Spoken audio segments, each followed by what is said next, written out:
watching Where Are They Now with your host, Dianne Hart. Now here's Dianne. The whole world is a stage, and everybody's playing a part. The stage is set, the curtain goes up, the scene is the broken heart. Good evening. Welcome to Where Are They Now? I'm your host, Dianne Hart, and tonight I have the distinct pleasure of interviewing a singer, a dancer, and an entrepreneur, Mr. James Campbell, former vocalist with the Fantastic Four. How are you this evening? I'm good. I can't complain. I'm living. Won't do you any good anyway. So let's jump right in. Where are you from? Well, I was born in Colorado Springs. My father was in the service, and I was born in Colorado Springs, Fort Carson. But I was raised in Detroit. I came to Detroit when I was about maybe 1 year old, maybe 2. And I've been here ever since. What schools did you attend in Detroit? Oh, well, I lived in Highland Park from about 66 till about 68. And I attended Ford Junior High School. My elementary school was George Washington Carver over in the Ferndale area. But I went to a junior high school at a Ford Junior High School in Highland Park. And as a matter of fact, that's where I got my first experience on stage. That's about maybe 12. And I was with a group called the Citations. And we did, that was back then when I think it was Getting Ready, and the flip side was Truly Believe under the Gordy label. And we did the talent show and won. And I've been on the road ever since the entertainment. Majestic Ford, Design Blend, funk bands like, I did couple shows with Brainstorm, and the Black Mirage Band. You know, they were rivals with Chapter 8 back during the 70s. I've had a pretty good stay. How old were you when you started? I was about 7. I would listen to my mom's albums like Roy Hamilton.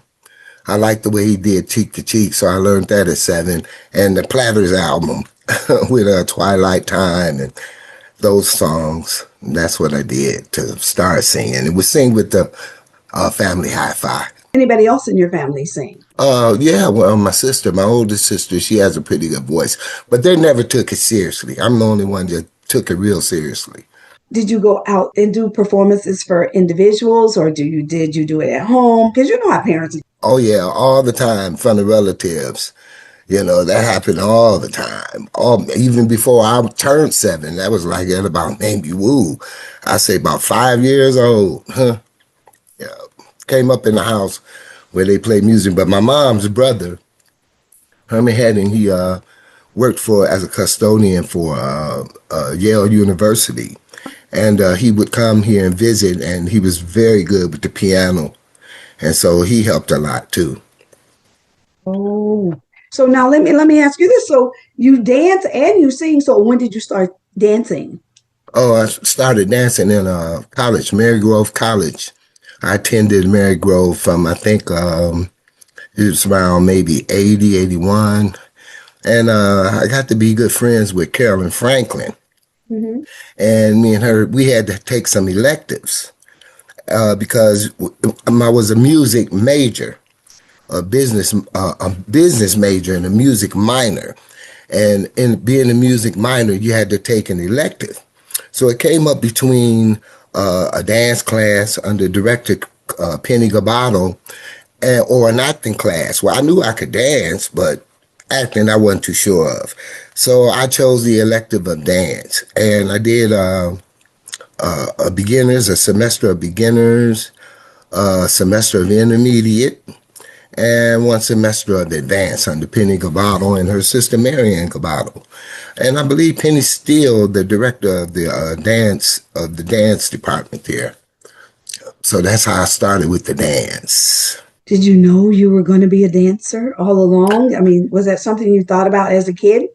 No, I remember when I had to stay from the time I was 7 up until about maybe, I think about 10.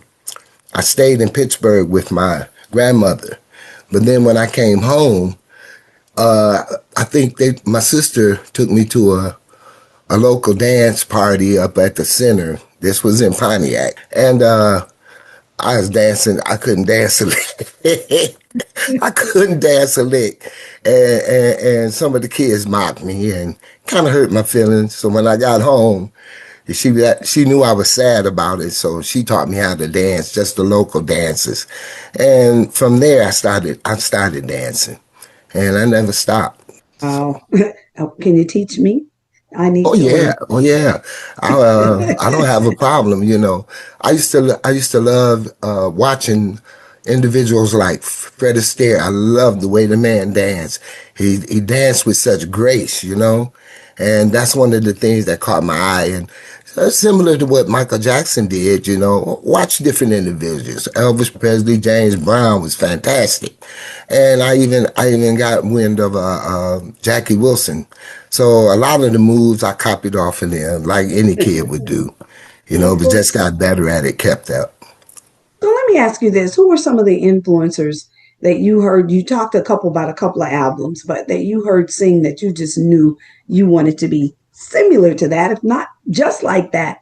Anybody that really influenced you? Yeah. As a matter of fact, 3. Marvin Gaye for one. You know, I loved Marvin Gaye because he was smooth, you know, and he just had a tremendous voice. And Chuck Jackson, I like Chuck Jackson a lot, you know, because I liked his songs. And Ray Charles, I think they're the most individuals that influenced me. You know, I really enjoyed watching them, and I would collect their little videos and things of that nature. Yeah, them the 3. Okay. We're going to take a break and we're going to listen to a song. And then when we come back, we'll talk a little bit about that song on the other side. And that song is Let Love Flow. We'll be right back. Okay. Let love flow.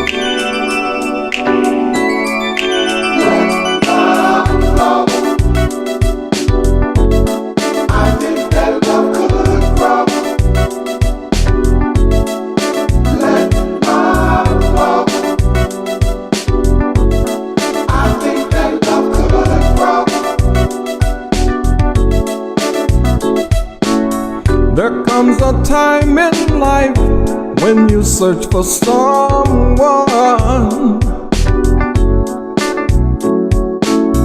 You search high and low without the right outcome. And one day when you are at an all-time low, you see this angel across the dance floor. Let love flow. I think that love could grow. Let love flow. I think that love could grow. As you approach, her beauty radiates.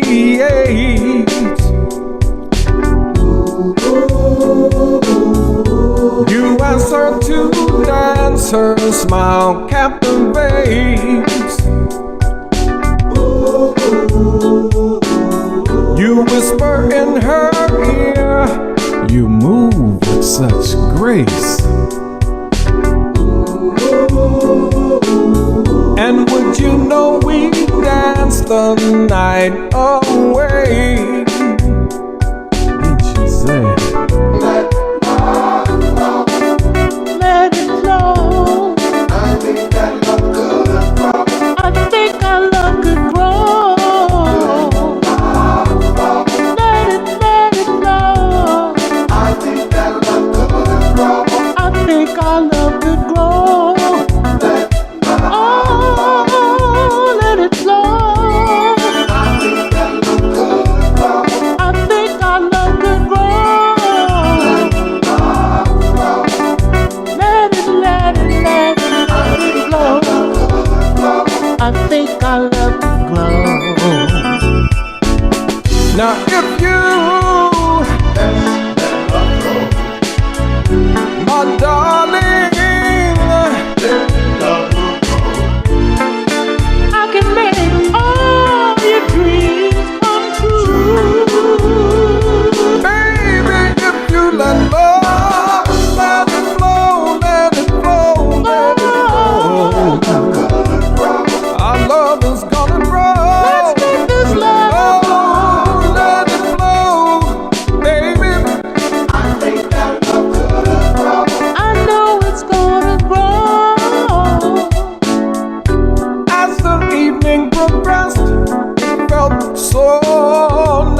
Our conversation evolves and it feels just right, just right. Your compliments to her melodic as you say.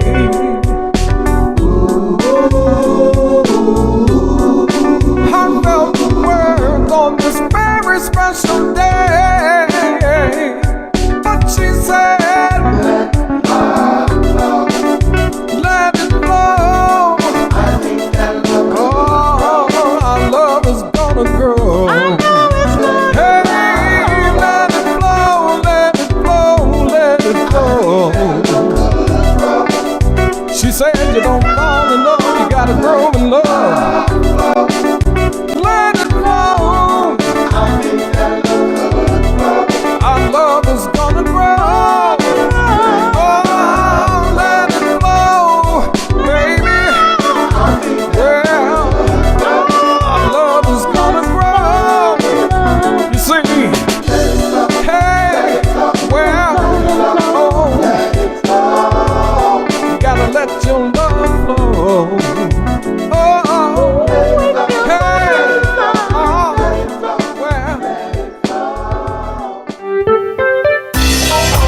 Hi, this is Dianne Hart. Be sure to catch my shows as we interview politicians and special guests on Wednesdays at 7 p.m. on The Opening Statement, the Lit TV network on Roku. Also, watch Where Are They Now as I interview entertainers of yesterday and today at 7:30 p.m. Detroit Hot TV on Facebook. Thank you.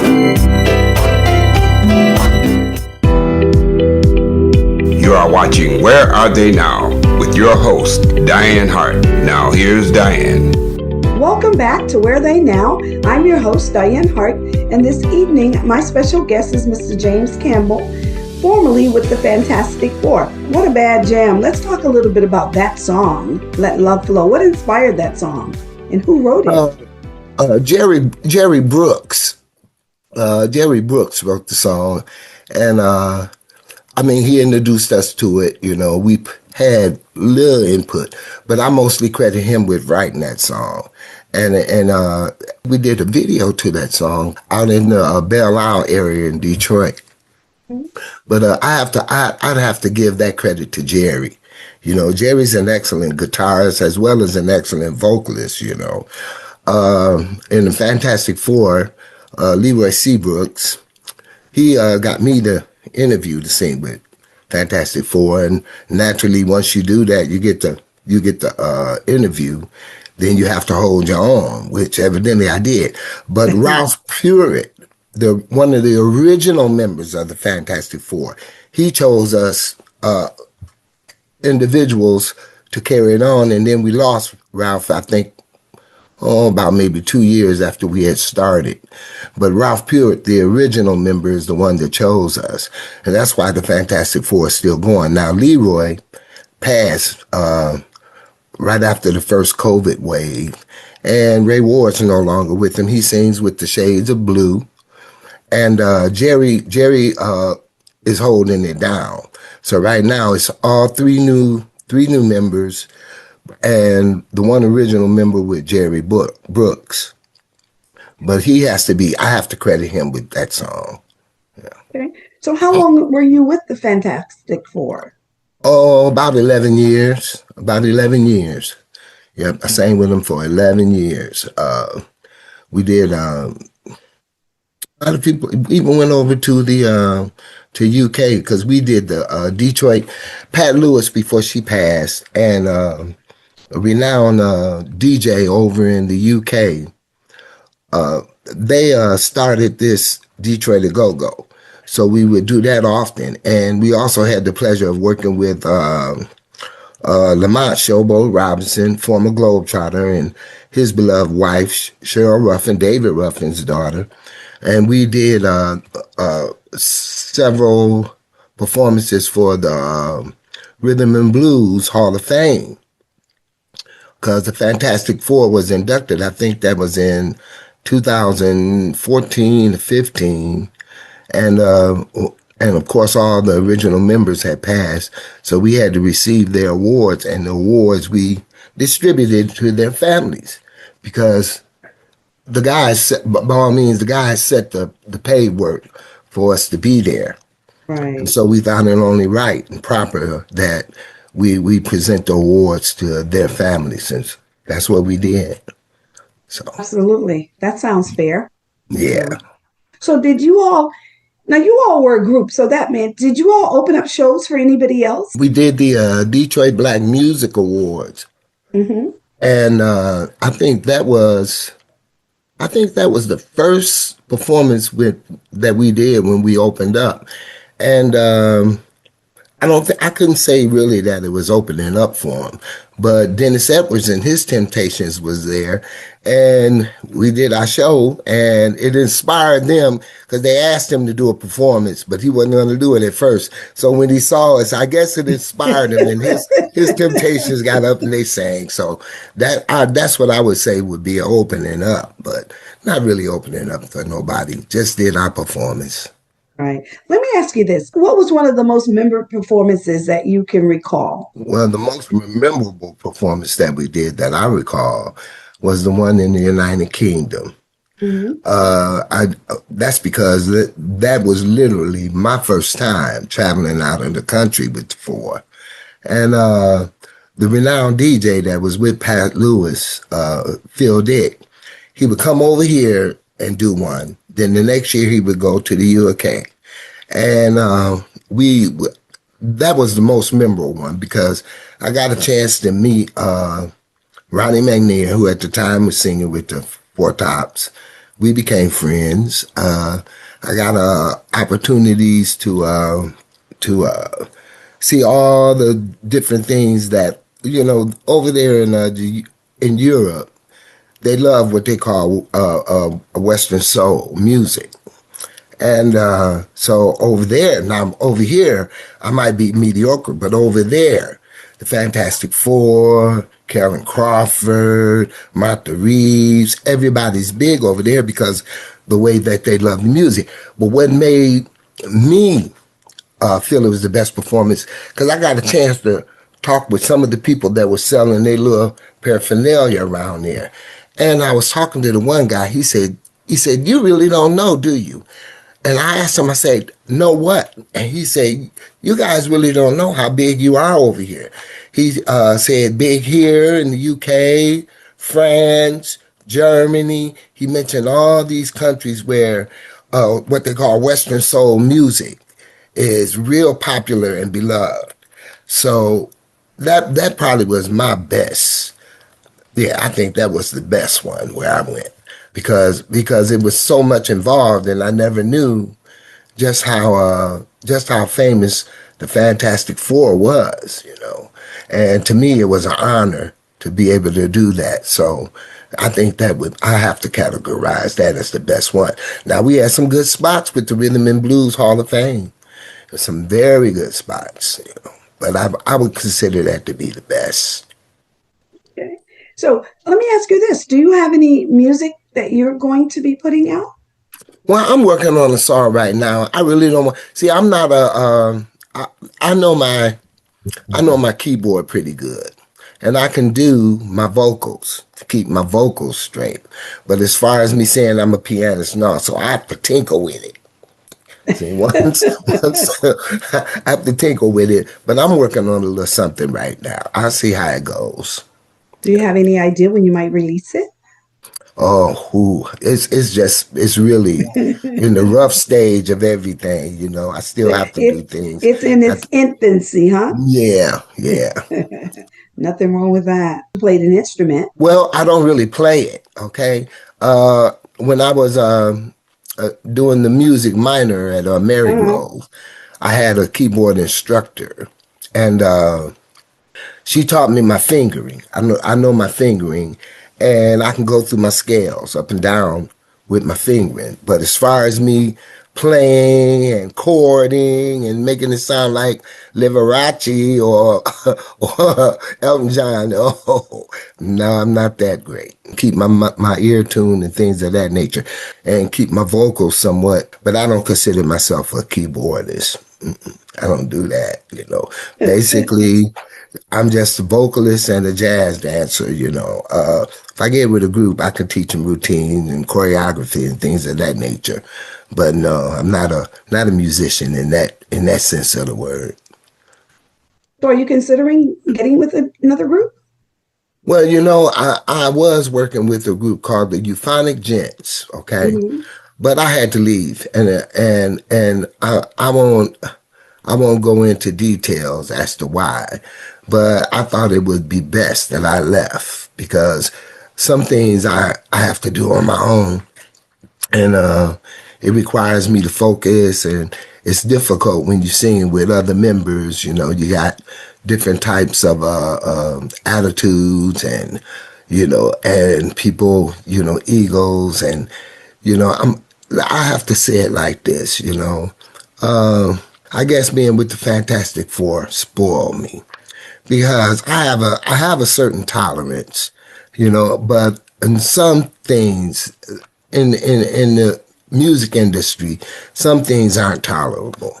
And you just have to make up your mind whether or not you're going to deal with it and try to straighten it out or not. And I'm a little older now, and I guess they spoiled, Fantastic Four, I guess they spoiled me on the professionalism thing. So, I like to present myself professional. And if you have individuals that really don't understand what it's about, and let's say they don't understand the do's and the don'ts of it, then you have to weigh that out. And I did that, and I did the best I could with them. But, it only goes so far. You just can't do anything if you're in a professional group, because what you do reflects on other individuals, and I put that on myself. Whatever I do would reflect on other individuals. So you don't do that. Not if you're talking about climbing the ladder of success, because in the music industry, you got people, they expect you to carry yourself a certain way. They expect you even to dress a certain way. So under those circumstances, if I can't get the proper way of doing that, I'd be wasting my time, and I don't like to let people down, but at some point you have to just make up your mind, just have to say, well, either I'm going to do this or I'm going to leave. So I had to make up my mind, and I just left. Right now I'm just interested in just singing by myself. Yeah. Okay. So you say, I'm going solo. Yeah, I do it by myself. Nothing wrong with that. Let me ask you this. So where can your fans find you on what social media platforms they want to hear your music? Well, I did Facebook for a while, but then I had to cut back on Facebook because you got a lot of people there running different types of scams of that nature. For an example, I'm a fan of Mary J. Blige. I like Mary J. Blige's music. Plus, Mary J. Blige touched my heart because there's times where she suffered, emotional distress, heartaches, and things of that nature. And I've been there. So I guess I'm kind of partial or soft when it comes to people like that. But I really like her music. But now on Facebook, there's 5 or 6 different Mary J. Blige. And when they come on, they ask you to buy their cards and this and that. Well, wait a minute. How many of them is it? So, you know what I mean? So you begin to feel like things are scams, and you have a tendency to back away. That's what I did. But no, there's not too, I don't have, the only thing that I could say that music that might be on the air circulating is the music that I did with the Fantastic Four. Okay. Mostly I think it's on YouTube, Okay. But basically now I'm just in the frame of mind where I'm older now, and I don't need the hassle of having to worry about other individuals. People are grown when you grown, you should know better, That's why Berry Gordy, I commend him for how he did when he brought Maxine Powell into the Motown phase of things, and taught the girls etiquettes, taught the guys etiquettes that would allow them to be able to go and sing in front of prime ministers and queens and kings and things of that nature. And that's the one thing that made me pay close attention to the conduct. Even my own conduct, I have to pay attention to when you're dealing with individuals, because what you do, might reflect or cause them to miss out on a good opportunity. And you don't want to do that. Absolutely, you do not. Well, we're going to take another break with the Fantastic Four, and we will be back.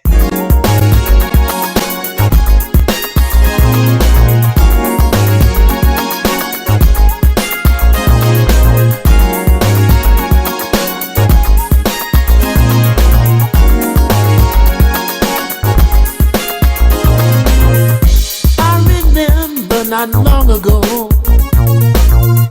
I was down on my luck. I didn't have anything to show, not even a buck. But this sweet little girl of mine, she walked into my life. A girl so sweet and kind, what a delight. She's got it. She's got it. My baby, she's got it. My baby, she's got it. I got it. I got it. You know we got it. A true and honest love. Solid relationship. Built from above. Solid relationship. Love. Now my baby, she's so good. She's got a heart of pure gold and loves me just like she should, with mind, body and soul. She knows just what it takes to jumpstart my life. Fake. And we don't fuss or fight. She's got it. She's got it. My baby, she's got it. My baby, she's got it. I got it. I got it. But you know we got it. A true and honest love. Solid relationship. Built from above. Solid relationship. A true and honest love. Solid relationship. Built from above. Solid relationship. A true and honest love.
are watching Where Are They Now with your host, Dianne Hart. Now here's Dianne. Welcome back to Where They Now. I'm your host, Dianne Hart, and my guest this evening is Mr. James Campbell, former vocalist with the Fantastic Four. Where'd that song come from? I have to give the credit of that song to my good friend, Ray Ward. The Raymond Ward, he sings with the Shades of Blue now. But when I first heard this song, and I liked the song, and so I told Ray we need to do that one because I have to give that credit to Raymond Ward. Yeah. Good brother, beautiful brother, him and his wife. They're really good friends of mine, and I love them. My wife loved them. Matter of fact, they were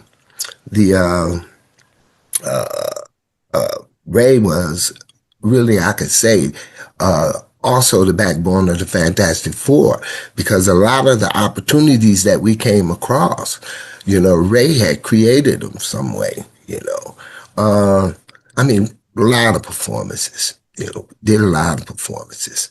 But this song, I have to credit to Raymond Ward. Yeah. Okay. Yeah. Hey, nothing like giving flowers, right? Right. So Ray he wrote a lot of music for you all, for the Fantastic Four? Well, Ray wrote one, Jerry wrote one, and then they combined their skills together and they made another one. Let's see, Let Love Flow, Pretty Girls, and Let Love Flow. That was the other one. Right. And basically it was just them 3 songs that we did in the 11 years that I was with them. Now, I do understand that Jerry and the group he's with now have produced a new single, and I heard it, and I'll be honest with you, I like it, and I think it'll go somewhere if they're gonna, do the right promotional work on it. Mm-hmm. It's really a good song, and they have and this new lead vocalist they got, I have to give it to him. He can sing. He's good, very good. Well, that's great. That's great. Well, listen, I'd like you to give a little advice to up-and-coming individuals in the music business. You talked about dress and attitude and all of that. Drop a nugget for those who really don't understand what this business is really like. I have 3 things that I really think anybody that's pursuing a entertainment career. The first thing is you don't give up. Okay, that's something that you have to determine in your mind when you start, is not to give up, to keep going no matter what. Entertainment business is a business to where when you go into it, you're going to you're going to knock on a lot of doors, and a lot of doors are going to close in your face. And the Fantastic Four brothers used to say this all the time, and I understood it. If you can't take constructive criticism or rejection, it's the wrong business. Okay, that one. Another one is you have to work on your craft. People don't understand. See, your vocals is just like any other instrument. The only thing that's different is a personal instrument. You have to carry it with you all the time. You have to watch. If you're smoking, you got to watch how much you smoke. If you drink, you got to watch your drinking. You got to make sure your ears tuned and things. That's why it's best to me. I would tell them always have a friend that can play an instrument. If you don't play a guitar, or my favorite is the keyboard because it's profound. Okay, that and always. It is so important. I don't know why it's not understood by a lot of people. Your dress and your appearance. See, if you're going to be a star, you're reaching to be a superstar, then you have to catch people's attention. And now, I know this from stage presence. If you get on stage and you're absolutely sharp, in the Marine Corps, we used to call it being squared away. If you're sharp, then once you hit the stage, the folks are going to notice you. Now you got your audience. See, now once you got your audience, if you've taken care of your instrument and that's together, you can keep them. You see what I'm saying? So I would say you have to stay in it, you know. You have to take care of yourself, because even with singing, you know, you have to do a certain amount of physical fitness, you know, because otherwise you won't have the strength to hit some notes that might be a smidgen out of your range. And your appearance. Those three things, you know, are so important. And if you do those, you're well on your way to having a chance and being noticed. You see what I'm saying? So basically, just your dress, work on your craft, and your ability to persevere and stay in it. That would be the best information I think I could give anybody.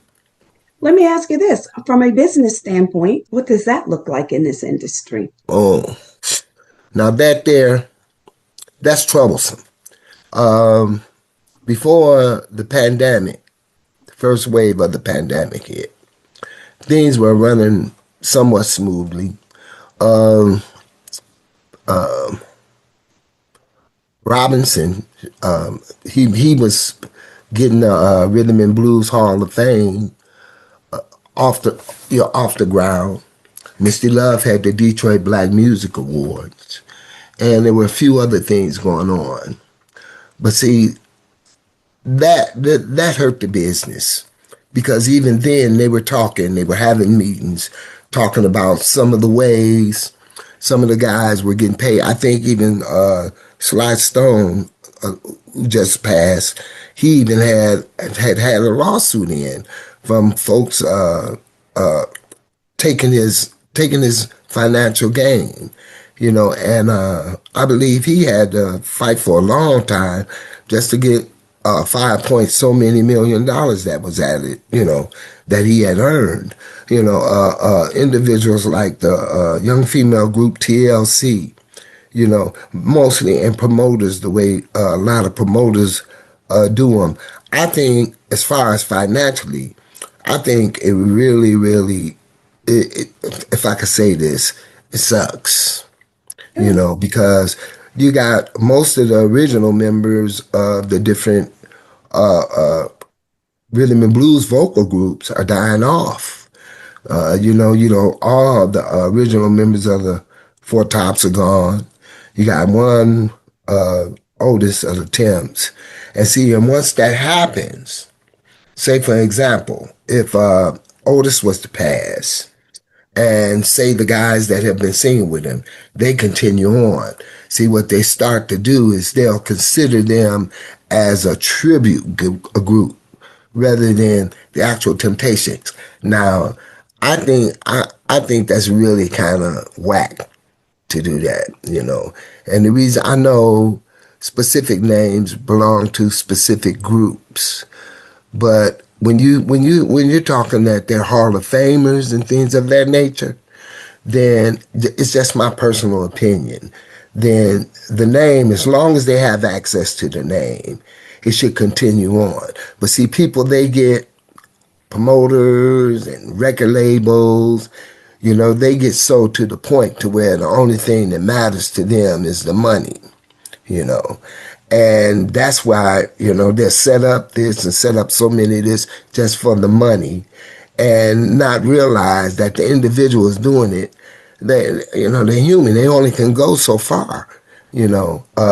So they start getting fatigue, and to keep going, start taking this and taking that. You know what I mean? Right. And right. it winds up causing them more problems, you know. I don't think they pay them. I don't think they pay them right. You know, the entertainment industry is a big industry. That's a multi-billion-dollar industry, and our industry wouldn't be crap if you didn't have the different artists building it up. So treat them as such. You know, that's why I looked at things like when I saw the picture of Ray with Jamie Foxx, you know, and I saw the one part where he when he was playing his character, Ray Charles asked for his masters, and Stevie Wonder turned around and did the same thing, asked for their masters. Well, see, just to me, I feel like if an individual creates something and he's doing it under, let's say, a contract with somebody, why make the contract just, how can I say it? Why make the contract beneficial for you and yours only? Why not make the contract beneficial to the artists too? A lot of these artists are dying off broke. And why? I mean, they've created so much good music, I'm talking about many individuals. The Moments, they had to change their name to Ray Goodman and Brown because of this contract says this and that contract says that. Well, I think maybe Congress and everybody should start giving the artists the benefits of the doubt, because singing on stage, that's not exactly the easiest thing in the world. People look at it, glitz and glamour and things of that nature, but that's a job. I've done shows to where, like, when I got off and it was over with, I felt like I worked the 8 hour at Ford Motor Company. You know what I mean? So it's just my personal opinion, but I think the entertainment industry should buckle down and give these guys and gals their worth, because without them, it would be a dull world. Let's face it, music is universal. You can go overseas and listen to some of their music, even if it's in Japan where they where they sing in that squeak thing. Some of it is good, you know what I mean? So music universal. Everybody have it. Why not treat the artists accordingly? Treat them with some respect and give them what they do. And quit trying to cheat them, Get them all up there and then give them a car and then years later tell them they owe you for it. Come on. To me, it's hectic. That's why I'm not really in it for the money. I just love doing it, Rich or poor, I love doing it, because there's been times where I was in the pitfalls of despair and didn't have a dime and could sing a song and lift me right out of the pitfalls of despair.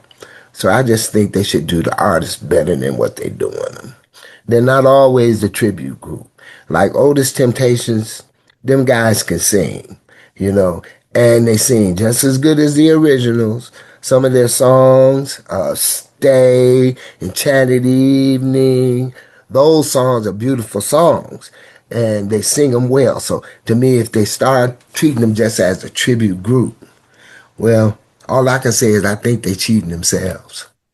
Right. Wow. What a word. You definitely laid it down so people can better understand what the industry is really like. Some people don't quite get it. And almost every entertainer I speak to says something about the fact that it's not what it used to be. And even then, they cheated people. But the streams that they do now with these new up-and-coming artists, where it takes millions of streams to make $1. It's ridiculous. Something really does need to happen. Tell me, what do you think it is that has kept you in this? I love doing it. That's what kept me into it. I've loved to sing since I was a child. When I was in high school, if you saw me, I was waiting on the bus, getting ready to go home or headed to high school, I'd be singing, And some of the guys in Cooley High School, because when I went to Cooley High School, there was so many groups, everybody was just a big family, and they had basically 3 musicians that would play. Ricky Lawson was on drums, and Ricky Ricardo played. Ricky Lawson did some of the 80s with Michael Jackson, and Ricky Ricardo did some of the 80s with Hamilton Bohannon, and Eddie Watkins, from what I understood, was somehow involved with the Undisputed Truth. But these guys and the different groups, we did it for fun. We'd walk down the street singing. See, so I think I did it just for the love of doing it. I just love to sing. I guess I got it from my mom and her family. It was just that way with me. It's that way with me now. I just love to sing. Hey, that's a good thing. Let's talk a little bit about your entrepreneurship. What type of business do you have? Well, when I turned 17 Mm-hmm.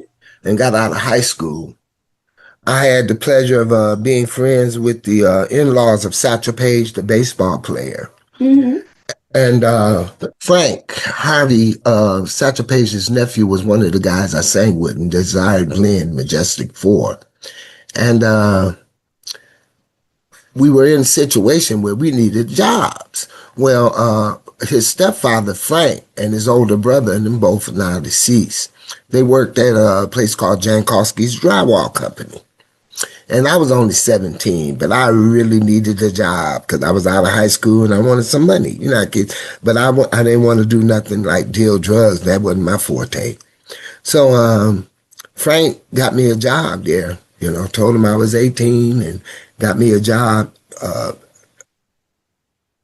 Started off as a sander. Then I escalated to a drywaller, then a mudder, and then a painter. So that's what I do. You know, I'll drywall, I'll mud, I'll paint. I can do some extra. I can lay ceramic tile and things of that nature. Roofing, if it comes down to it. But basically, I do the paint thing, the drywall hanging, the mudding, the sanding, and the priming and the paint.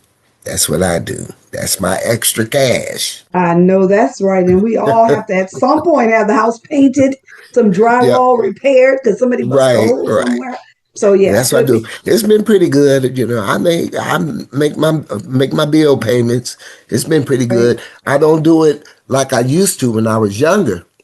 Right. But now I'm 71, and naturally, at some point, you got to slow down because this physical body ain't gonna take it always. You know, so I'll do one every now and then. You know, other than that, you know, I just sit back and relax and try to. Basically, I just really take care of my girl. You know, take care of her. You know, make sure she. You know, I'm the cook and the house cleaner. And she not retired yet. So I have to do that, you know. At the same time, I love to sing. That's what I do.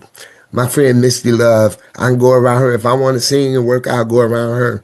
She going to make me sing. Well, you know, Misty is my cousin. Yeah. That's my girl. I love to come to Detroit for the Detroit Black Music Awards every single year. Yeah, I like it too. I make sure I set aside enough where I could be sharp and I can go in and have a little money and do what I need to do. But I like to go there too. I remember when I first laid eyes on her, I think I was 14 and she was working in a store that was owned by her husband and his brother, Eddie, and you know, probably knew Eddie and Chuck Davis, and they had a store right there on Myers where I stayed right there on Appeline. And so I walked in there, me and the fellas walked in there one day, and we was looking for Chuck because we was going to try to get us a little beer. We underage. And we going to try to get us a little beer. And she was in there, and my heart just fell. She's the most prettiest thing I ever seen in life. And I never knew I wound up being friends with her, and that is my sister. I love her to death. Yeah. Her and Lisa, I love them. I even loved Rudy, you know. I used to love sitting to watch, talk about somebody playing vocal. That boy was very good. I do not understand. I asked him one day, I don't understand why you don't get out there and do. Oh man, I just do that for fun, man. I like the boxing game. You know, he made a couple of songs. I mean, he recorded some music. I don't know why he did not pursue it, but he definitely. Yeah, because he was very good. I mean, I used to just love sitting down, just listening to him, you know, because to me, he sounded a lot like Donny Hathaway. And Donny Hathaway had passed and everything. And I said, whoa, boy, if this boy was to go, he'd make it. Yeah. Yes, he absolutely would. He absolutely would. Well, I'm looking forward to following where you're going with your music. Are you considering singing maybe some Southern Soul at some point? Well, you know, I just came back from Mississippi about 3, maybe 4 weeks ago. And I actually went down there to attend a funeral because my sister's husband, they were divorced, but he died. And I went down there, and they had me on that obituary program to sing and didn't tell me. So they caught me with my pants down, so to speak. But I went on and I did what I had to do for them, you know. And I couldn't think of nothing to do because I didn't have no gospel song. So I just did the Cooley High School song. How do I say goodbye? I did that. So. Okay. And it went off okay. That was good. It didn't offend nobody. That's good. That's my good. nieces, yeah. So. Hey, that was excellent because that's a good song. Yeah. That's a good song. Well, I want to thank you for allowing me this opportunity to interview you this evening. I look forward to following your career. I need you to be singing some Southern Soul. I know you got some there somewhere. Oh, you know, Come on. I'm studying this one guy, King George. I really like his King George. I really like King George music. he got down Southern Soul. So I'm partial to that. I'm listening to some of it, and I'll probably do some of it. Right now I stay in Ypsilanti, so about every 2 weeks I go down there to a Misty Love spot, and I'll sit in some other spots. But my thing is, I could use some musicians, you know, maybe a keyboard player, guitar player, bass, and some drums, you know. I'm working on it, and if I come across them, then I'll do something a little more permanent. No, that's right. Well, T. Pablo will be waiting for you. We'd love to be playing your music on Detroit Hot Radio. Absolutely. Yep. Now, if I get a chance, I come down there, I'll look you guys up. That'd be great. Well, I hear that little music in my ear. That means I got to wrap it up. But I thank you so much for this opportunity. I look forward to seeing you soon. Thank you. I was honored, you know. I appreciate it. I'm honored, you know. And I appreciate it. I thank you so much. You can watch Where They Now every Thursday night on Detroit Hot Television on their Facebook page. I'm on Lit TV Network every Wednesday night at 7 o'clock. And I'm on a show called The Opening Statement. You can also go out to my YouTube page, Dianne Hart 2126. Like and subscribe to my shows. So I want to thank you again, and it has been my pure pleasure. I look forward to seeing you soon. Give my best to Pablo. They'll do. Bye-bye. Okay.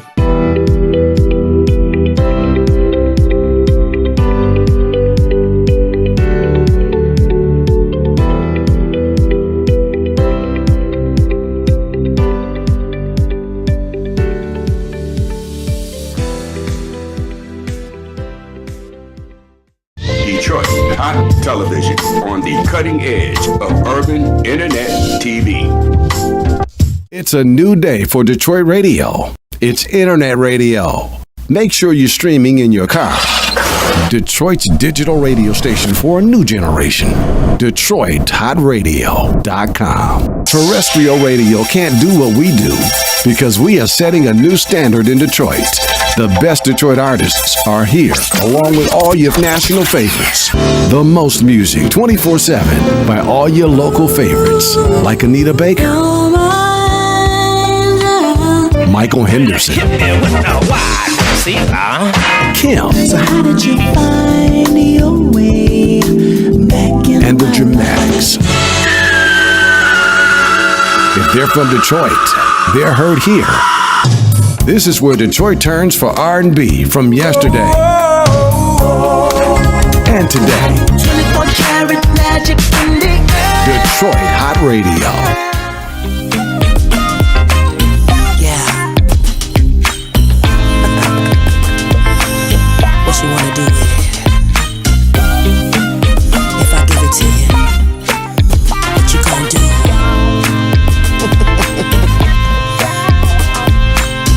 I'm that kind of lady, you're that kind of man. Touching me on the floor, caress me with your hands. Ain't nobody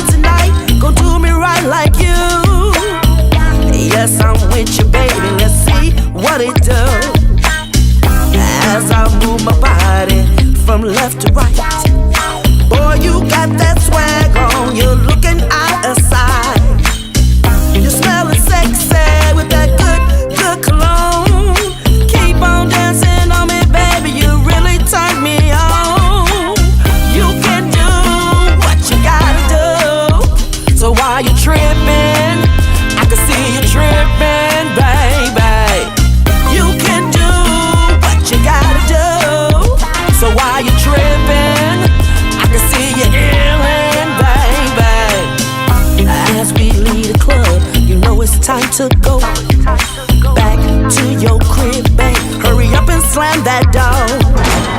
The clock is ticking like 1, 2, and 3. Can't you feel this heat, babe, jumping right off of me? You said you ain't never felt no one like this. As you grab my head, we hug and kiss. I'm yours today, and I'm sexy brown. When you come for me, boy, you know how it goes down. You can do what you gotta do. So while you're tripping, I can see you tripping, baby.